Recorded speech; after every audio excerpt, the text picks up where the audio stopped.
वंशासी जिह्नानी यथा विहाय नवानी गृणहाति नरपुराणी तथा शरीराणी विहाय जिह्ना न्यन्यानी संजाति नवानी देही आत्मा अमर अटे। मनुष्यर देहरु आत्मा बाहरी गले अन्य घटरे स्थानित हुए। पुरातन शरीर मर्त्ୟରେ रही जाए। धूलिमाटीर शरीर विलीन हुए धूलिरे, किंतु मनुष्यर उत्तम कर्म यह संसार में मनुष्य को चिर अमर कर रखे। सेपरि उत्तम मनुष्यटी थे जगतसिंहपुर जिलार तेतुल ब्लॉक अंतर्गत कोलोर पंचायतर अजापति ग्रामर स्वर्गत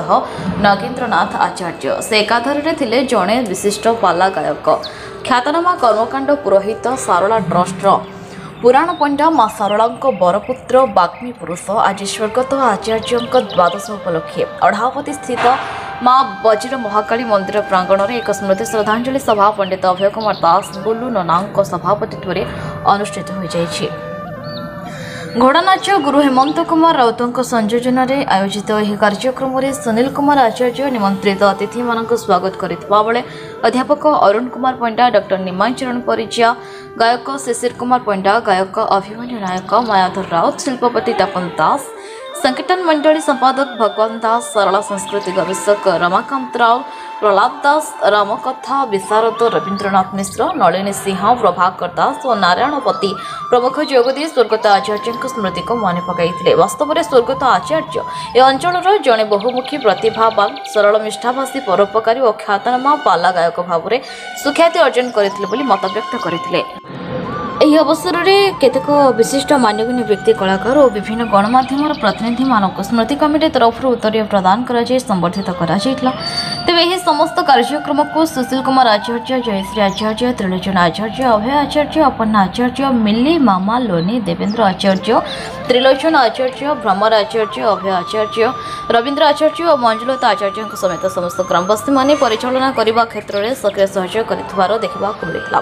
परिशेष में विलंबित रात्रि पर्यंत गायक अभिमन्यु नायक और साथी माने पाला परिवेषण माध्यम श्रद्धांजलि अर्पण करते। श्रद्धा सुमन को आणवे आपण जो थाली रखा तैल चित्र सामने से मुंडिया मारे, निज आसन में बसवे और मंचासीन अतिथि मानक नम्र नवेदन रखी मंच उपरक जी ओ मो बासांसी जिलानी जथा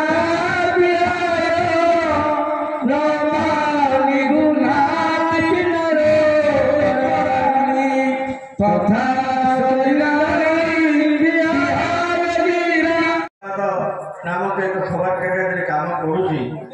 संवाद से संपर्क में बाहर करी एवं आशा करुँगी यदि खर्चाड़ हुए से अर्थ ट्रस्ट प्राय से कोटी ऊर्ध टंका हो सारी आउ समस्त जहाँ शिशु बाबू कहते समस्त निरामय जीवन धन आमर प्रकृत संपद हूँ स्वास्थ्य ही संपद। तेणु से संपदर सुरक्षा आम ग्रहण में आज आम अत्यंत गर्वित गौरवान्वित डॉक्टर निमाचरण परिजा आम अंचल जन योगदान बरपुत्र से मंचासीन होती अध्यापक अरुण पंडा अच्छा। आज जो द्वादश साधारणतः आम महाप्रसाद सेवा कर खाली छोटिया कथा कहीदे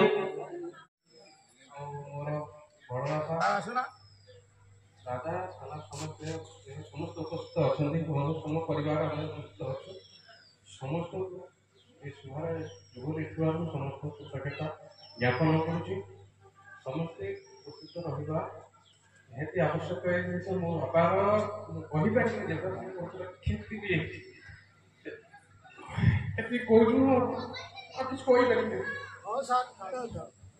धन्यवाद सुनील।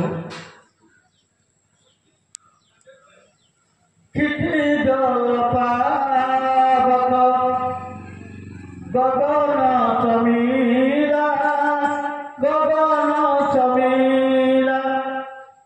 पंचरचित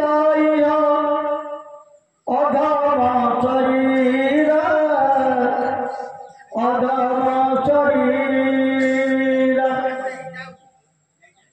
वास्तविक सोजन देखुवा कहार पिता ही पारे, कहार दादा ही पारे, कहार काका ही पारे, कहार बड़ापा ही पारे, कहार मौसा ही पारती। नगेन्द्रनाथ आचार्य महोदय आत्मा को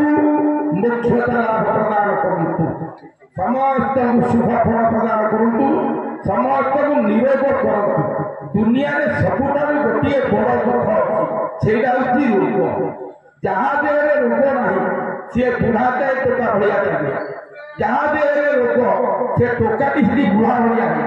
ये समस्त निरोग जीवन यापन करतु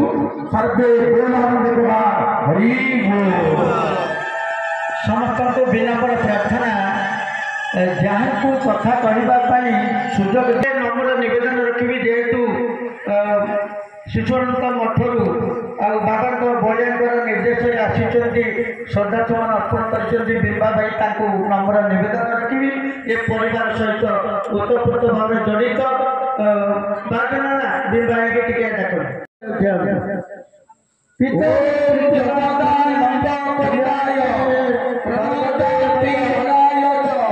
नीलाचल निवासाय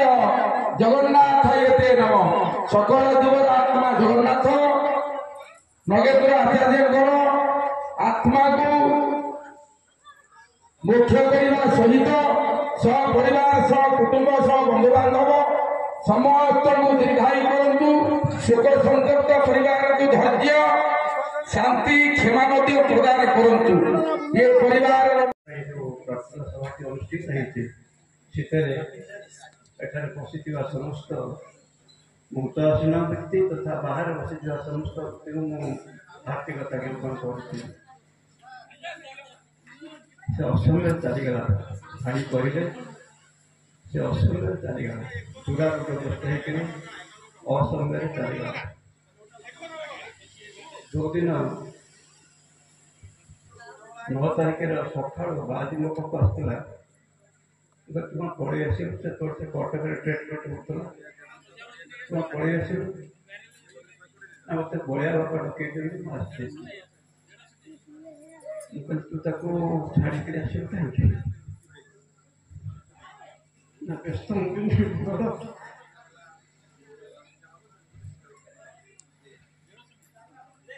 संगे पड़ी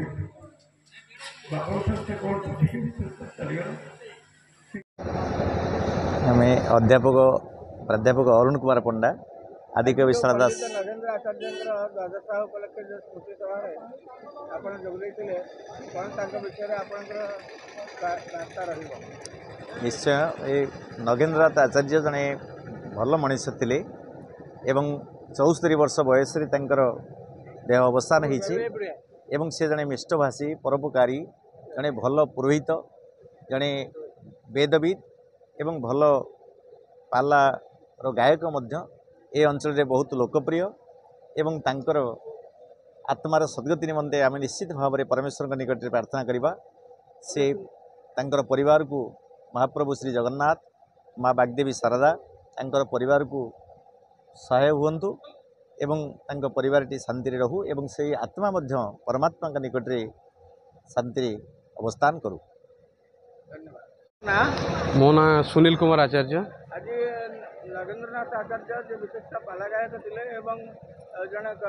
कर्मकांड पुरोहित थे जड़े पुराण पंडा थे जड़े समाजसेवी थे समस्त आदरणीय प्रिय पात्र थे कौन आपण कौन आप बड़ पुओ मु तो आज्ञा बड़ पुओ बापा विषय मोठू लोक मानकर अभिज्ञता लोक मैंने बेसी कहवाटा भल मन कर मो बापा विषय कहवाटा भल मन कर उचित मन करनी समस्ते लोक स्नेह श्रद्धा भल पाऊले सहीटा सब बड़ कथा बापा को ना आज आम परिचित समस्त पाखे अमक सुकनना पुओ बोली समस्ते परिचित ना आमर व्यक्तित्व बोली किसी ना आम ना परिचित से अति उत्तम लोक थे समस्ते जिते समझ जानिले आत्मार ये विलीन होती समय से समय सबू लोक शोकाकूल परिवेश समस्त आम घर को धाई थे कौन हो गला बोली सब जिन शह शह लोक आज्ञा होते से आम भी जान लोक मैंने ही से जिन कर सब जिन आम से भुक्तभोगी नहूँ कि आम जान आम बापा पाखे आम दुखे थी कि ये जिन सब घटना घटी आम किसी जान लोक भल पाइबा बहुत प्रति आउ सी मोर बापा थे बोली मु बोधे माने गर्व अनुभव करुँची से भाया लोकंर मु पुओ बोली मु निजक गर्व अनुभव करुँची नले आउ किछ कहया भल मन पड़े। जय मां शारदा। आज आम समस्ते ये समवेत होइछे माँ वज्र महाकाली पीठ परिसर आम गहन आज को 74 वर्ष धरी चलचल चलुवा मनुष्यटी आम गहन विदाय नहीं पार्थिव शरीर श्वासंत आम जदि ये मरलोक को विचार करवा एठी समस्ते जानती अहनि अहनि भूतानि गच्छन्ति जमाय प्रत्येक मुहूर्त रे कोटि संख्या जीव देहावसान हेउछि ये स्थूल विचारधारा। जगतसिंहपुर शरद कुमार दासों सहित तीर्तोल रंजन कुमार मल्लिक रिपोर्ट न्यूज उपांत खबर।